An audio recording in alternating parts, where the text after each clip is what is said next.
You can't go changing the rules. That's Joe. Let him speak his mind. That's when you learn about people when they're drunk. And then you realize who you're hired. And that's Eric. I was thinking about this earlier today, and I have to bring it up. And they're two guys with two mics and one off-the-rails sports podcast. Like, if you're older than 11 years old, unless you have body paint on or something, you're not warranted to go nuts on the jumbo. No, series. of course not. Kick back and relax, because you're in the wheelhouse. All right. Here we go with another episode in the Wheelhouse Podcast. It's me, your host, Matthew McConaughey, with my co-hosts, Eric Roberts and Joe Hill. Eric, how you doing? I don't know. Was that good? There was parts where it was good, but then there was also parts where it was a little Australian. And there was one syllable in there. I'm not sure what word, but there was one syllable in there that I just got tripped up on. That I just almost lost it. It hit Australian kind of twang there for a little bit. Matthew McConaughey is the man. You might have had a lisp. Thank you, Matthew, for that beautiful intro. No problem, guys. Have a good episode. I think it's your D's. I think it's your D's that get you. I don't know. That's might be what gets me caught up. We should totally have Matthew McConaughey on the show. Yeah, let me call him up. You work at Fox Sports, man. You have connections. Get him on the show. I don't think I could get the voice of Carl's Jr. on the show. Okay, that's a lot of pull right there. All right, the spokesman of Navigator SUVs, or the guy who just went Lincoln back in time. In general. It's Yeah. just Lincoln in general. What else? Like what other Matthew McConaughey has got to be super rich, uber rich. You'd be a lot cooler if you did. You can't go 5 minutes without hearing Matthew McConaughey's voice in any given day. You hear his voice at least 5 times a day, no matter what. But it never gets old either. It No. never gets old. My mom doesn't like Matthew McConaughey because she doesn't like the Lincoln commercials. You know how he's like, where he's all quiet and in thought. Yeah. Deep thing. In the buffalo one, he's staring at the buffalo. Yeah. Take the long route, okay. And my mom's so grossed out. She's like, I will never buy a Lincoln because of these commercials. I would totally buy a Lincoln because of those commercials. Hey, babe, do I look like Matthew McConaughey? Because I feel like Matthew McConaughey. Enough about Matthew McConaughey. Yeah, I'm actually just trying to stall so we didn't have to talk about Ohtani just yet. But I guess go ahead, Joe. Get it off your chest. Here we go. Let's address the elephant in the room. Let's address the elephant in the sports world. Shohei Ohtani hit his first home run in his first at-bat at Angel Stadium. Man, I am over the moon right now. I am so happy. I'm so stoked. It is about time the Angels organization had some excitement in their world. Shohei Ohtani, congratulations. One of many. First of many, excuse me. Dude, there's always been excitement in Angel Stadium. Whenever Albert Pujols decides to stretch a single into a double, I get up out of my seat every time he turns that corner thinking, I got this one, and then he gets thrown out by like 5-6 feet. I just love how Albert Pujols still thinks he's like 25 years old, dude, and tries to outrun stuff, tries to dive like for baseballs and stuff like that. I mean, he's what, 38 years old now? Plays like he's 25, moves like he's 45. But he's a truck out there. Like he's an 18-wheeler just coming around the base path. He's got the right attitude though. And if attitude won World Series, Albert Pujols would have 12 rings. Unfortunately, it's things like running the base paths that win World Series. So that's what's holding him up. Let's get back to the big story here. Shohei Ohtani again hits his first home run. If you were watching the game, the crowd was going absolutely nuts. The bases were loaded for his at bat, but the pitch right before he hit his home run, it was a wild pitch, and the guy scored from third base. So if that pitch was a pitch earlier, his first home run could have been a grand slam. What could have been, dude? That's like Austin Matthews, NHL debut, scoring 4 goals. Like that's something. Like things just have to align, and it has to be your day. And even baseball, it's quite kind of just maybe even less likely because you have to get 4 people on in front of you. Exactly. And if he would have hit that grand slam, the crowd would have gone even more insane than they already did. And the best part about it, he gets into the dugout after hitting his home run, and his team gives him the best silent treatment in the world. He's going down the dugout, high-fiving the air, trying to figure out somebody to congratulate him. And then he grabs Ian Kinsler by the neck and is like, "Did you see what I did?" And then the whole team just dog piles. It was an amazing sight, an amazing first at bat for Ohtani in the big leagues. He's 3 for 7 now in real games. Let's kind of throw away the spring that he had, because so far in these first couple games where he's been in the lineup, he's been hitting. I love when players get their first home runs and they get the silent treatment. It's the best. I love those videos. I really do. It's like the rookie skate when a rookie gets his first NHL game, leads the team out, and he has to do a lap or two by himself on the ice, so he feels a little out of place. Yeah. Oh, I love the silent treatment when somebody comes home, like a big home run or a big game. I love the silent treatment. I don't think the NFL or the NBA have anything equivalent to it. I mean, unless the NBA has like an alone kind of like go out there and shoot by yourself before everyone does, like yeah, no, goes out there and warms up. Like the only thing I can think about is like in the NFL where they have like the rookie hazing during training camps, but even in MLB they have that stuff too, where they they have to dress up when they go on a certain road trip of the year or something. But right, but it's not during the game. Nothing where all the cameras are on you, and it's obvious that the team's doing this. Exactly. It was such an awesome moment for the Angels and for Shohei Ohtani. Again, as an Angels fan, I'm over the moon with excitement right now. He's 2 for 2 in the game so far. I'm watching the game right now. Angels are up 9-2 in the bottom of the 5th. Looking to see what else he's going to do in this game, because it looks like his confidence is growing with every at-bat. He's got a little bit of that Ichiro swing to him. Yeah, kind of like that. Kind of leaning out of the box as he's making contact kind of thing, like a little real swoop. Yeah. I mean, if it works for him, whatever. I mean, yeah, you just take the hits, man. You night and day difference from what we talked about a couple weeks ago, and you're like, I don't know if this guy's gonna start in the majors. I know it, and I was a doubter. Seeing his spring, seeing how he was atrocious, seeing how out of place he was at in the batter's box, it worried myself and a lot of Angels fans. But seeing what he's done for his first 2 games in the lineup, you could just see the way he holds himself in the batter's box, the way he carries himself on the field, that his confidence is growing. And that's a very good sign. That's just going to lead to way more good at-bats, quality at-bats, more higher batting average, better on base percentage, more hits. Look for Ohtani to do something this season. And he's already the favorite to win the Rookie of the Year, so I'm hoping that the stars align and it actually happens. And he actually looked decent pitching too. He had 1 bad inning, but he was hitting triple digits. Yep. Quality game, couple strikeouts. He went 6 innings. He had 1 bad inning. It was the second inning where he let up 3 hits and 3 runs. He gave up a home run to Matt Chapman. But the other 5 innings that he threw, hitless. He struck out 6 over 6. He walked only 1. Very good outing for his first outing. He got his first win as well. So his career is starting off great, and he's coming up to bat right now. I'll let you know what happens after his at bat. I don't want to know. I will let you know. I would keep people updated on the Dodger game that I'm watching, but I don't want to. Because as happy as you are at the beginning of the season, I'm like the complete opposite, 180 degrees. The Dodgers have started slow, to be putting it nicely. Kenley Jansen has fallen on his face in his first 2 appearances. Blown save. A blown 3-run save. He took a loss. I think I just saw a stat, actually. Like 8 runs have been given up by pitchers' relievers, and 4 of them have been Kenley Jansen going into tonight's game against the Diamondbacks. That's like Kershaw, trouble with the long ball. Last 2 games, took a loss. Gave up another home run today. So Joe, I want you to think about this. Take your happiness for Shohei Ohtani and just write sadness on it, and that's what I'm feeling right now.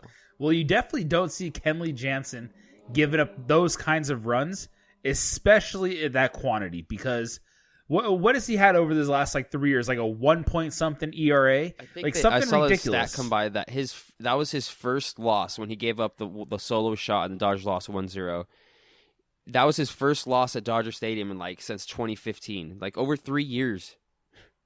Yeah, that's quite the streak that he just gave up there. And just so you know, Shohei Ohtani did strike out right now on 3 pitches. I was watching your face while I was talking, and I could tell you weren't as excited about this at bat as you were before. The strike 3 was a little bit inside, but it was 3 pitches. First one for a low fastball for a strike, then he fouled off the second one, and then he took an inside fastball for strike 3. But That's all well. right. The Dodgers just walked in a second consecutive run, back-to-back walks for runs. What's the score now in the Dodger game? 4-1 Diamondbacks. Pedro Baez walked in a run. So remember how great of an end of the year Pedro Baez had last year? Remember how I was his biggest fan. Pedro Baez? Yeah. Huh. Okay, I guess. I hope the sarcasm. I guess the sarcasm isn't translating well because Jesus Christ. I was trying to pick it up. I was like, is he serious right now? Oh man, he was atrocious. He was so bad. Honestly, I'm thinking about the ending to last season. Kenley Jansen had a rough series against the Astros. Kershaw had a rough series here and there against Astros, and now it's carrying over. There was a quote. I forgot who said it from the Diamondbacks. Someone said something to a reporter, and they pretty much said that we are no longer scared of the Dodgers. We are no longer scared of Kenley Jansen, and we feel that no matter what the score is in the 9th inning, we can beat the Dodgers and Kenley Jansen. That confidence is huge. And for a team to have that against pretty much your best pitcher aside from Kershaw, I'm not sitting here and trying to discount the Dodgers because Kenley Jansen is a great pitcher. He's probably the best closer in the game. But when a team has that kind of confidence, that's something to worry about. 3 runs, dude. He had 2 outs with 2 strikes. Yeah, that's Back-to-back walks, then he had 2 strikes, and he gave up a meatball down the middle. to who? Chris Owings. And he hit it out? Yeah. I didn't watch the game. 3 runs, ties it at 6. We lose in 14 or 15. Sucks. Angels are leading 11-2, by the way. Yeah, whatever, dude. Home run derby over there. I get it. Hey, Gosh. the Angels haven't started off the season this good in a long time, so I'm going to sit here and gloat for a little bit because the Dodgers start off this good every season. So I'm going to sit here and soak it up a little bit. The Angels are up 11-2. Their record is 3-2, so if they keep this game up, they're going to start 4-2. At least I have Justin Upton in my fantasy team, so I'm at least reaping some of the benefits of the Angels win and their home run derby against the Indians. He hit a bomb too. His home run was deep. Really? Yeah, it was a shot. It was a solo shot, but it was still a good shot. Oh, I think we just walked in another one. 5-1 Diamondbacks. Who's pitching for you guys? Pedro Baez, dude. Oh. Pedro freaking Baez. God. So outside Pedro freaking Baez. Outside of the Dodgers, Southern California has experienced some good moments in sports today, or the last couple days. One, like we've already mentioned, Shohei Ohtani hit his first ever Major League home run today in his first at-bat. Big news in the football world. The Rams have traded for star wide receiver Brandin Cooks. They gave up their 24th overall pick in the first round, and they gave up that was it. They're getting Brandin Cooks and the Patriots' 4th round pick. Eric, looking at the Rams roster, looking at their defense, everyone knows now the Rams defense is probably the best in the league after getting Talib and Peters and Sue. That defense is nasty. Looking at their offense now, and with Sean McVay at the wheel, that might be one of the best offenses in the league as well. With with Cooks, with Cooper Kupp, with Todd Gurley, with Jared Goff, with why can't I think of the other wide receivers' names? We literally talked Cooper about Kupp, Farrell Yep. Kupp, Farrah Cooper. Farrell Cooper. And what's the other one? The guy from SC. Robert Woods. What Robert Woods? Thank you. I didn't know what first one you said, so I was confused because I didn't want to repeat and sound dumb. And if they get Greg Zerline back, who's probably the best kicker in the league, that right there is a nasty team. What do you think about this, Eric? Because to me, that's the Super Bowl favorite now. They've got to be, dude. We looked at the odds before. They're the fourth favorite. They're behind, who do we say? The Giants. Not the Giants. The Patriots, Vikings, Eagles. Patriots, Vikings, Eagles, Rams. Yeah. They're stacked on both sides of the ball. Like, you're going to have to, when they re-sign Aaron Donald, they're going to give him his money. So you're going to have... Didn't they already re-sign him? No, they haven't re-signed him yet. Oh, okay. They re-signed him to a 1 year last year. Oh, okay, that was it. Okay. He held out through the opening of training camp, right, stuff like that. Right. So you're going to have to, you're going to have Ndamukong Suh and Aaron Donald rushing the ball. So somebody's going to have to get double-teamed.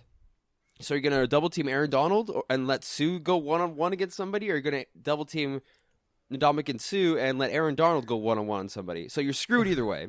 Look at my smile just you talking about I know. this. So the QB's going to get hit. All the time. There's all one day. problem. There's one problem. Number two, while your QB's getting hit, he's going to feel rushed. And now you got Marcus Peters and Aqib Talib hawking balls in the secondary. And then after with Wade Phillips, a defensive-minded guru with all these weapons. And not to mention, after you get a 4 and out, if you don't lose the ball before that, now your defense has to go up against Jared Goff, who's a growing quarterback, Todd Gurley, who's possibly the best running back in the league. Probably should have won Offensive Player of the Year last year, or he did actually. He did win MVP. He did win MVP. Right, he won Offensive Player of the Year. And now you have a wide receiving core of Brandon Cooks, Robert Woods, Cooper Kupp, and Pharaoh Cooper. Thank you. This team is disgusting right now. And they have probably one of the best offensive lines in the league. An offensive line of the top of the 5 who have played together over the last 3 years. It's kind of crazy, dude. It really is. They are so stacked. I have not been this excited for football in a long time. And I'm a new Rams fan. Yeah. No, you're not. You're a Chargers fan, remember? First of all, don't be trying to step on my team that you gave me, by the way. You gave me them. I believe you took the Chargers because you thought they were going to be better. Well, the Chargers are going to be good too, but they are going to be really good. But the Rams are currently the running best team in football. Dude, they on paper. I'll go out on a limb, and on paper, they're the best team in football. Oh, on paper, yeah. Who do you have? What other team has that arsenal of weapons? None. I mean, you could look at maybe Minnesota. I don't think any is stacked on both sides as well. Like you could go head to head, like offense for offense, because you can maybe a Matt Ryan, Julio Jones, Devontae Freeman kind of evens up a little bit. Yeah, but that's only a 3-headed monster. The Rams literally have like a 6-headed monster. Yeah, but okay, then I would say a 4-headed monster. Yeah, and then the thing is too, the thing that sets them apart is that once your offense is off the field, the defense is going to eat your offense alive. This on paper, this is one of the better defenses in the last few years. This ranks as high as Denver's defense a few years ago, as high as Seattle's defense a few years ago. This might be one of the best defenses I've seen in a long time. And they're coming together at like the almost perfect time because the NFC West is taking some hits. The Legion of Boom's done. Richard Sherman's gone. Seattle's defense is gone. Right. Who knows how well like Russell Wilson, if his health will hold up with him getting chased for his life every weekend.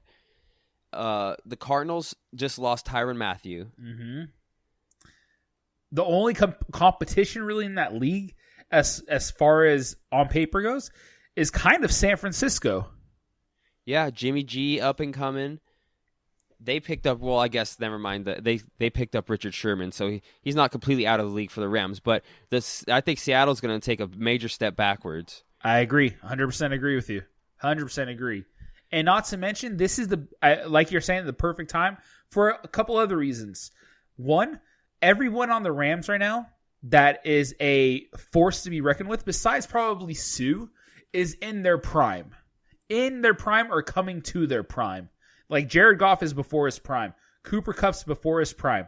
Cooks is probably in his prime right now. Todd Gurley is in his prime right now. You look on the defense side, Aaron Donald's in his prime right now. Talib and Peters in their prime right now. This is like the perfect storm of greatness right now for the Rams. And it's one season before they're going to move into their new stadium. So if they could get some hype behind their team, which they already have, and if they can make a deep playoff run going into that new stadium, the quote-unquote battle for LA will probably be won by the Rams very quickly. I just hope they don't win it early. Like, what if, imagine they win the Super Bowl, get really good, and then they, like, fall off right as this new stadium opens up in a couple years? Yeah, but... That would suck. That would be awful. I would be so mad. But at the same time, you can't sit there and think that. You got to win now. You got to have yeah, no, yeah, that's not now. gonna. They're not going to be like, oh, you know what? Guys, we'll win 12-13 this year. We'll really push it. Because Ndamukong Suh only has a 1-year contract. He might not even be here next year. So this is definitely, these are win now moves. Like, but Suh's never been on a winning team either. So I think if they start winning, and I think knowing that Ndamukong Suh is coming, not necessarily to the end of his career, but the backside of his career, knowing that and them winning, I think he might take a pay cut because of that. Isn't it crazy to think Ndamukong Suh's never been on a winning team, and he was in Detroit with Stafford and Megatron all those years? Like, yep. I think he made the playoffs, maybe 1 year? He ain't winning, and he didn't win because Matthew Stafford hasn't won a playoff game. So. Right, of course not. But, again, he's never been in a winning situation.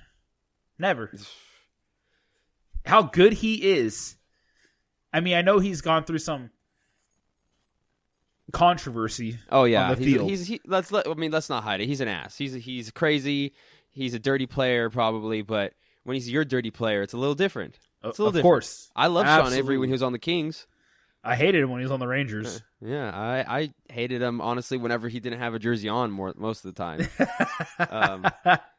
But dude, could you Sean McVay's gonna have he's already people dubbed him offensive genius, and he won Coach of the Year this year because of it. What he did with Jeff Fisher's team basically, and pretty much tripled their production. Now he's adding Brandin Cooks, an even more. I would say Brandin Cooks is way more lethal of a weapon than Sammy Watkins could be or would be. 100%, 100%. Faster, he like you said, a little smaller, but that's your deep threat. That's your deep he's threat. He's going to stretch the field. Cooper Kupp, fill in the slot, run your routes. Robert Woods could go deep too, run his routes. Somebody's going to be open, and then you have Todd Gurley as a safety valve you can get in the flat. Sean McVay. It's not going to be fair. It's not going to be fair, dude. Sean McVay and Wade Phillips are licking their lips right now, just chomping at the bit for the seasons to start. I can't wait either. It's like kids on Christmas, and it's Christmas Eve. No, it's actually like your parents told you, I'll give you a bike for Christmas. Brand new shiny bike, and it's July. It's 4th of July. Right. And you're like... And not just any shiny bike. It's like the bike that you wanted. The top-of-the-line bike. The bike that everybody wanted, and you got it. But you can't ride it until Christmas. And to top it off, the Christmas tree is out, and it is in front of you every morning. Yeah. And you got to walk past it on your way to school, the way to summer school, through fall semester, and just wait for the season inch closer, wait for Santa to come, wait for you to finally jump on that bike and blitz the hell out of Jimmy Garoppolo and the 49ers. It's going to be such a fun season. It's going to be so fun. And the Packers are making it very easy for me to become a full-time Rams fan. They're making it very easy. Oh man, that's tough. That's some words right there. It's funny because I've actually thought about that. This Rams situation and this LA situation comes up right when the Bills actually seem competent and know what they're doing, and I'm like, dude, if this was the late '90s and the Rams were this good in LA, Bills, yeah, okay, go win 3 games, go win 5 games, go have fun. I'm gonna watch the Rams. I was gonna say you're probably rocking Rams jerseys. And way more than Bills jerseys. Dude, I almost bought a Todd Gurley jersey the other day. $70 so did I. At Dick's Sporting so Goods. Did I. But I couldn't pick it up. I was like, dude, it's gonna be so weird to buy something other than a Bills hat or a Bills shirt or something. Yeah, but it's the LA team. I know it's only a couple years now, but it's still it's not a bandwagon. We're just kind of jumping on the hometown team now. The hometown team thing, yeah. And I think rooting for them just as hard as you root for your normal team is fine. Yeah, I mean, I follow the Sabres and the Kings for the most part. I don't have a second baseball team. My fandom in the NFL, don't get me wrong, I'm a Packers fan. I've been for a long time.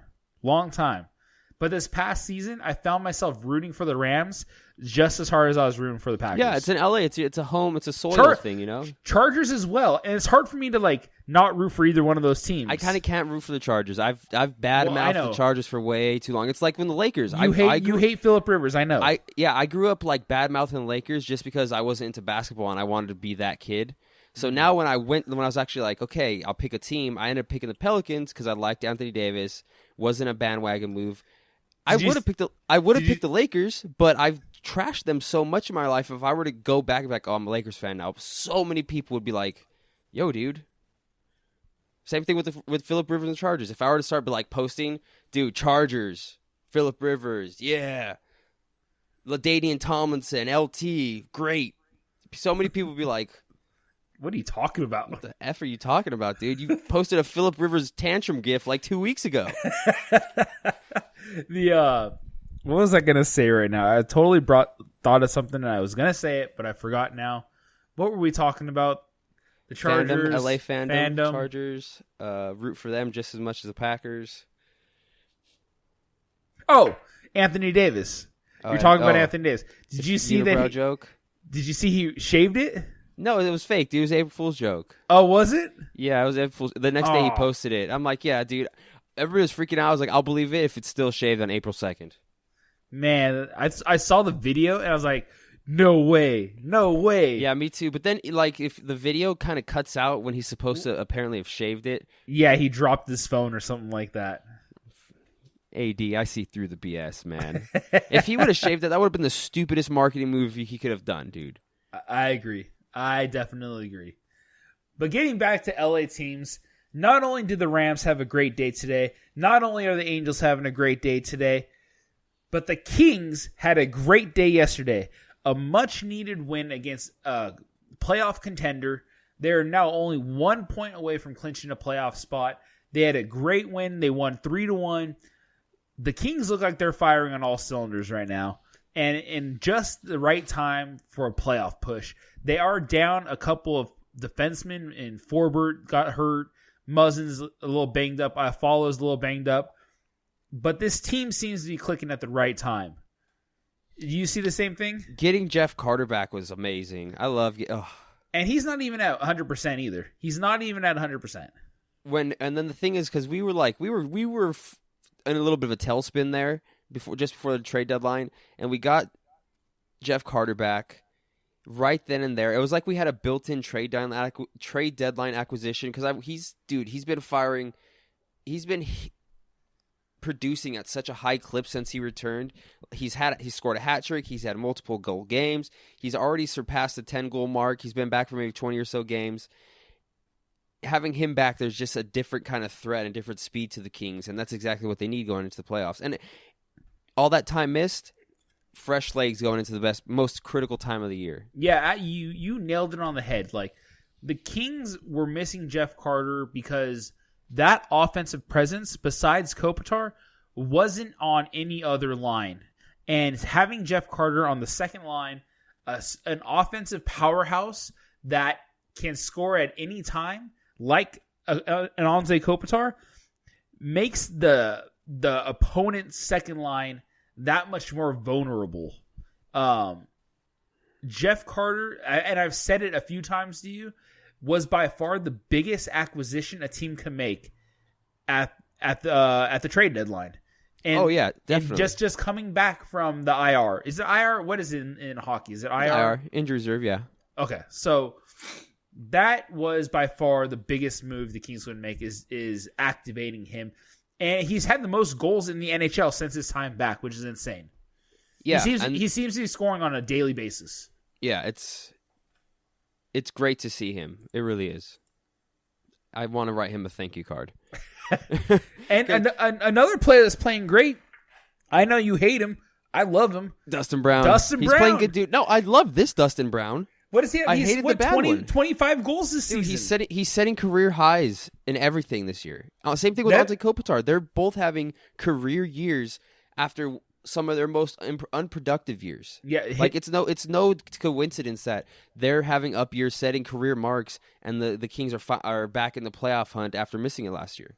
It's like they're all catalysts. You got the older guys, the older veterans performing, and it's really showing the young guys like Kempe, Toffoli, Pearson, or even Iafallo, the guys that showing like, okay, this is how the level you need to bring every night at this time of year if we want to be successful in the playoffs.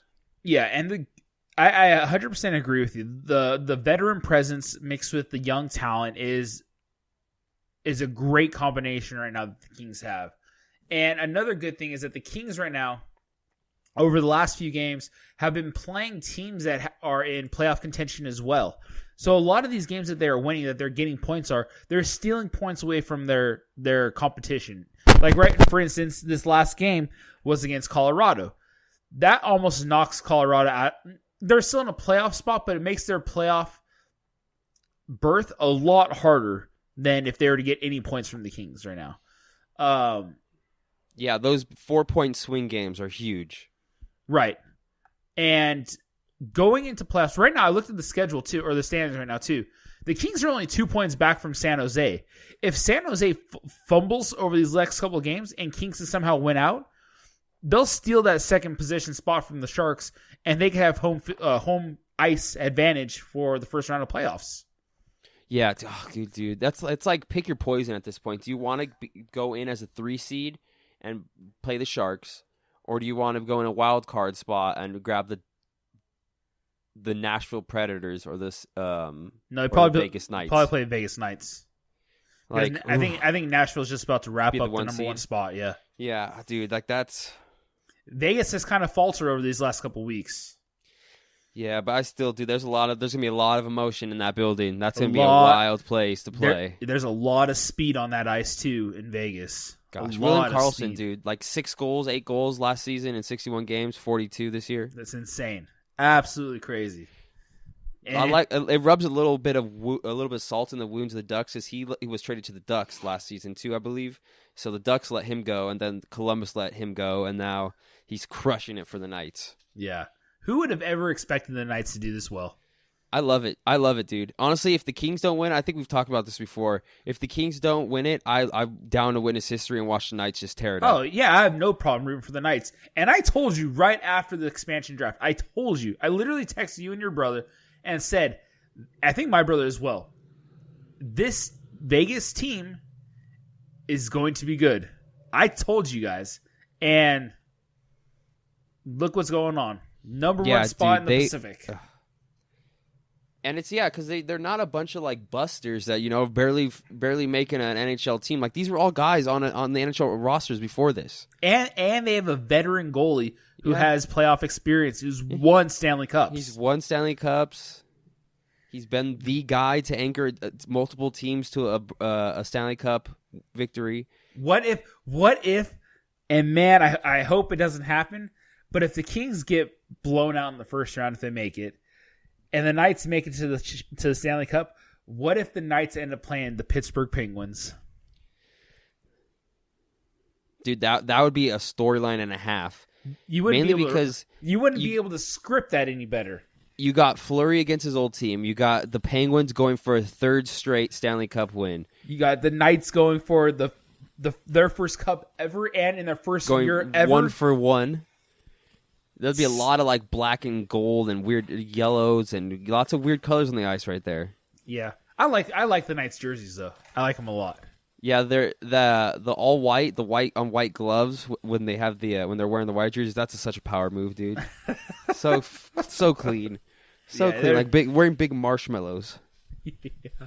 So, in your eyes, who is the favorite going into playoffs?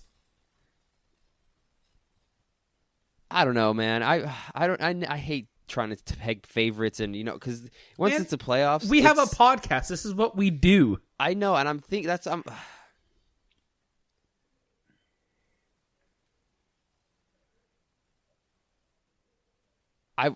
don't know, dude.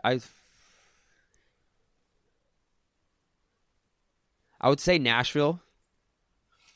Nashville's too good. They're so good, man, and they're clicking on all cylinders. Like they're like have some crazy record in their last like 15 games. I want to say they're definitely like 8 wins in their last 10 or so. I want to say Nashville.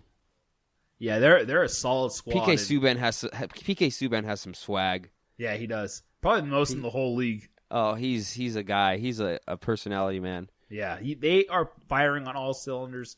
Again, another Nashville's team wild during the playoffs too. I've been to that arena. It's crazy. Nashville's wild, dude. Yeah, it's crazy. But I think there's a few teams that are firing on all cylinders at the right time.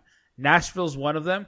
If St. Louis could somehow sneak into the playoffs, that's a team to be reckoned with because they were something like 12 points back like 3 or 4 weeks ago, and now they're on the verge of making a playoff spot. They are coming out of nowhere. If St. Louis makes the playoffs, that means there's only one spot for the Ducks and the Kings. No, that means there's only one spot for the Ducks or Colorado. Ugh. I think Colorado makes it in before St. Louis does. It's going to be close. It's coming down to the wire. But the one team that I am curious to see how they're going to do in playoffs and see if they could break the curse on them is Washington. Every year, dude, I want Washington to make it every year. I want them. They're my team. When if like the Kings would be eliminated or they didn't make the playoffs, I want Ovechkin to win a cup so bad. Yeah, you and me both. But they can never get past Pittsburgh. Yeah, they've never made it to a conference final. I know. They haven't even got out of the second round. Every year it's something. But how is that? And it's usually Sidney Crosby. They're always the best team going into playoffs. They're always the best team. And they just run into a wall. A hot team, or they lose in a game 7. God, it's usually Sidney Crosby rubbing Ovechkin's face in it. So if it's Washington versus Vegas in the Stanley Cup Finals, then who are you pulling for? That's hard. That's tough, dude. That's really hard.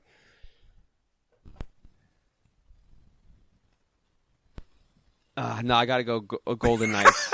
Over Ovechkin getting a cup? Oh no, that's two, dude. Ovechkin, that's the only thing, man. I want Ovechkin to get traded to the Kings. Dude. Honestly, I would do Ovechkin over Golden Knights because Ovechkin's career and idea of just Ovechkin himself would not be able to recover from the Golden Knights beating him in their first season. And I honestly, did you imagine the blowback he would receive because of that? And I think Ovechkin needs a cup just to solidify himself as one of the best players to ever play the game. I really do. Well, and then he's going to be there, but he needs a cup, dude. Well, yeah, but he's going to be there. But like, look at some of the greats that have played any major sport, and you look at Ken Griffey Jr.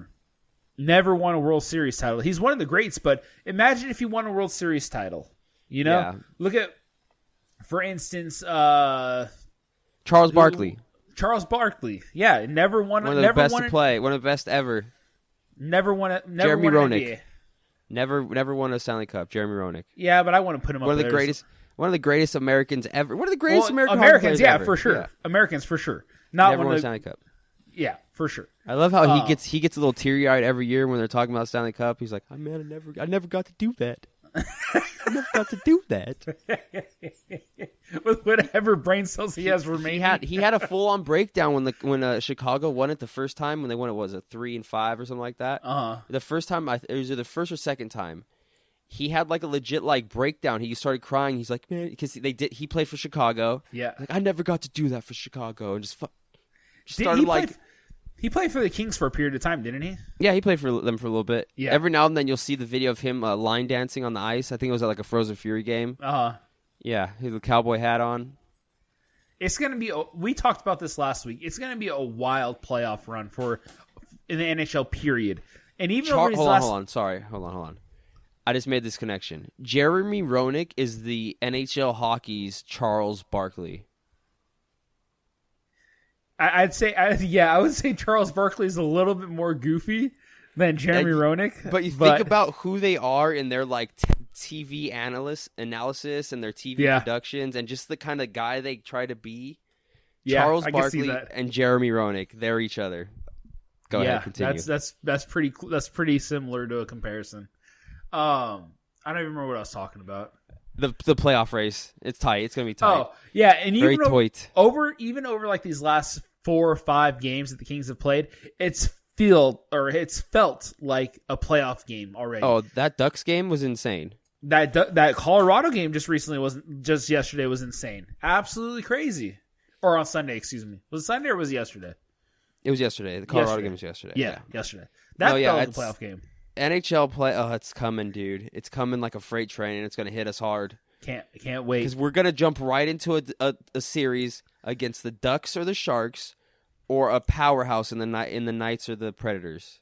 Yeah, we are. And we're going to dive right into probably a 7-game series with like 3 multiple overtime games. That's how it was our last Stanley Cup run. Yeah, we had to beat all the top teams. San Jose reverse sweep. Yep. Ducks in Anaheim. Was San Jose the number 1 seed at the time? I think we went as an 8 seed. No. We went in the 8 seed as the first time. This was already were they already in this wild card format? I think they might have been. But I remember we reverse swept the Sharks. We beat the Ducks in Anaheim in Game 7. And then we beat the Blackhawks on the road, all 3 on the road. In 7. And then we beat the Rangers. In 5. In 5. Dude, I remember thinking, like, it doesn't matter who we play, who comes out of the East. After this, there's no way we're losing. After this gauntlet run, there's no way we're losing in the Stanley Cup final. No way. Yeah. And we destroyed the Rangers, too. Like, the games weren't even close. Henrik Lundqvist saved them. Like, it could have been, like, blowouts every game, but Henrik Lundqvist kept them in a little bit. Yeah, kept them in. Oh, God, dude, the playoffs are coming. I hope we do it again. That'll be so much fun, dude. I really need something because the Dodgers are still losing. Angels are still up 11-2. 6-1. We keep giving up home runs. We've given up so many home runs. This is my favorite time of year. Did you? Oh, dude, this still sticks with the LA theme. Did you see the Galaxy play LAFC the other day? Yes, and Zlatan Ibrahimovic. Did you see what he did? Yeah. Oh my 12 God. minutes or so, 2 goals, 2 touches, 2 goals, 12 minutes. That first goal he scored too was insane. Did you see it? Yeah, a little volley and 50 yards? I don't really know the proportions. It's like 40 yards out, something like that. 40 yards out, a rifle over the goalie up top corner. And then a header in the 90th minute to win the game? Yeah, insane. Against your crosstown rivalry in LA Football Club? That's safe to say that the LAFC not having the same success as the Golden Knights this year. The LAFC's stadium looks amazing, by the way. Have you seen it off the 110? Yeah, it looks sick. It looks so cool. I actually drove by the other day. I forget what freeway I was on, and I saw the new Rams Chargers stadium in the distance. It had to be the 405. Yeah. No. Was it the 4? Yeah, it was the 405. No. 105? 105. 105. Yeah, that'd probably be the only freeway where you'd be able to see it. Yeah, 105 or maybe it was 110. Can't be the 110. Yeah, no, it wasn't. Had to be no, I saw it in the distance. I'm like, dude, every now and then you see pictures of this like plot of land. It's gonna be massive. It's gonna be huge. But what's so cool about their new stadium, is the fact that it's gonna be so low to the ground because they're building it into the ground. You know that, right? It's going like 100 feet deep, so it's only going to be like maybe 40 feet out of the ground, off the ground, which is so cool to me. Yeah, dig into the ground in California. Earthquake problems. Sounds like a great idea. It's better than sitting on top of the ground. No, hey, dude, I don't want to be beneath ground when everything comes crashing down. It's been a while since we've had an earthquake. Well, stop talking about it, and we won't have any. I don't want anything big. I just want, a quick little jolt, wake everybody up. I don't want anything. Let's just talk about sports. A little rumble. I think that's all the time we have for tonight. Hines Ward outran an earthquake in Batman. That doesn't make sense. No, he did. You never seen Dark Knight? Yes, I have. That wasn't an earthquake. That was just the ground falling off from below him. That was Bane. That was... I was born in the darkness. Hines Ward. All right. That was Matthew McConaughey as Bane. If we could get Matthew McConaughey to do a Bane voice on just someone somewhere, get this, please. All I think Dude, just we're get done. Matthew McConaughey. Hold on, get Matthew McConaughey to redo the voices of every Dark Knight character. Oh my god. Scarecrow, the Joker, Bane, Riddler. Batman. I can't even try to do it, dude, because I can't keep a straight face and even fathom what it would think about. Okay, I think we're good. We can stop now. All right. That's our show for tonight. And if you made it this far and you're hearing the second Matthew McConaughey conversation, thanks for sticking in there. Thanks for sticking This is the cherry on top of the sundae that those who made it this far get to experience. You're listening to In the Wheelhouse podcast. All right. We'll see you next time. Follow us on Twitter, ITWHpod. I'm at Joe Hill 587. At _Roberts11. We'll see. We'll be back next time. Maybe. We'll see. Oh man, skoo. Whoop.